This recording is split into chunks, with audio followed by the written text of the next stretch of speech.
Shalom and blessings, and thank you for joining us as Ellen and I share our special teaching of the week. If this teaching touches your heart, please share it with friends and family and give us a like on YouTube.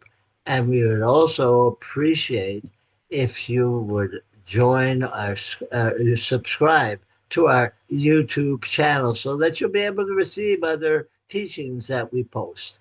God bless you. Father, anoint and touch each and every soul that hears this message in Yeshua's name. I'm going to start by reading John chapter 18, verse 37 and 38. John 18, 37 and 38. So then Pilate said to him, "You are a king after all." Yeshua answered, "You say I'm a king.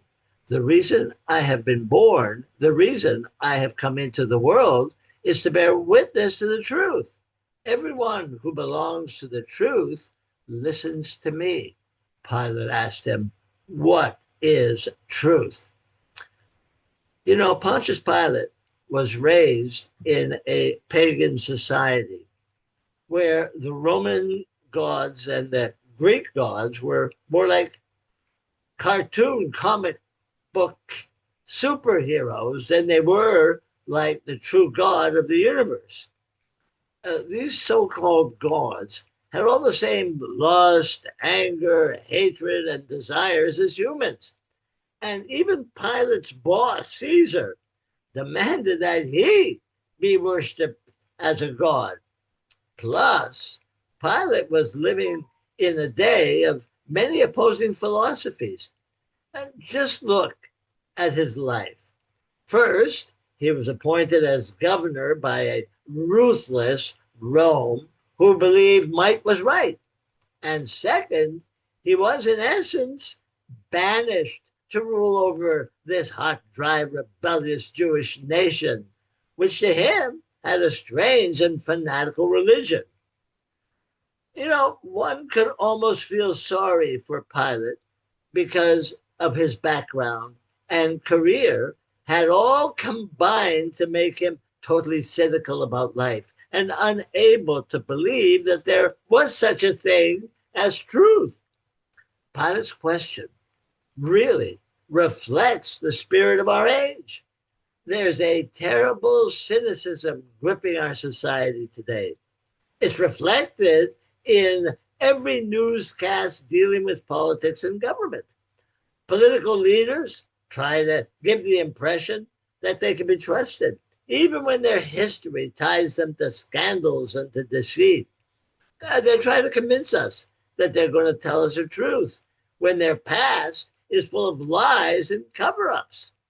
Let's face it, when it comes to politics and political leaders, we are as justified as Pilate in asking, what is truth? See, the cynicism people have today is reflected in the lack of moral values in our society. What does society tell us? It says that our kids can't be expected to remain pure and refuse to engage in sex until marriage. It gives us statistics on how many youths are engaged in sex by the age of 10. So that gives them the right, they feel, to hand out condoms in school and prescribe birth control pills without even telling the parents, without the parents' permission or knowledge. They justify it by saying, we have to protect our children from AIDS and other sexually transmitted diseases. If someone gets pregnant, well, of course, our society tells us that this will result in unwanted pregnancies.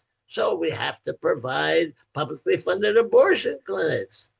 When we, as believers in Messiah Yeshua, object to all of this and suggest putting God back in the schools instead of condoms and abortion, society calls us a bunch of religious fanatics. They don't accept the truth that life begins at conception and that abortion takes a human life. See, like Pilate, they say, what is truth? If we dare to disagree with permissive homosexuality and alternative sexuality being taught in schools, well, they label us as homophobics and gay bashers. Doesn't the Bible say that homosexuality is wrong in the same way it says adultery, fornication, lying, stealing, and murder are wrong? What is truth anymore?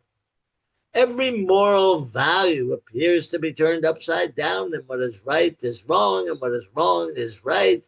And in it all, the world is mockingly saying, what is truth? Yet it's not willing to receive the Bible's answer to that question. Hi, Ellen here. How are you? I'm so glad to see you again on this wonderful day that the Lord has made, and we will rejoice and we are glad in it. I usually do not title my small writings, but this just hit the nail on the head. There is even a little jingle that goes along with it, a melody that follows it, but I will not spoil this bit of literary excellence with that. The title of this writing is The World Owes Me a Living, and so on. I hope you get the picture. Traveling in and out of Kenya, we have experienced extreme poverty, like shoeless people begging on the streets, to wealthy people living in exclusive neighborhoods in Nairobi. First, let us get one thing straight. Money by itself is not evil. It is sort of like guns. Guns in of themselves are not evil, but put a gun in the hand of an evil person, bang!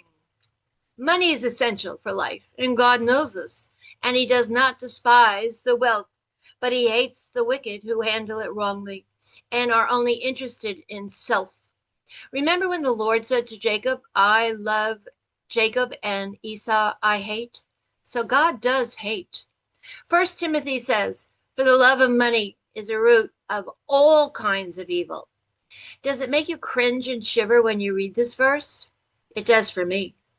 This verse clarifies that the love of money is the root of not money itself.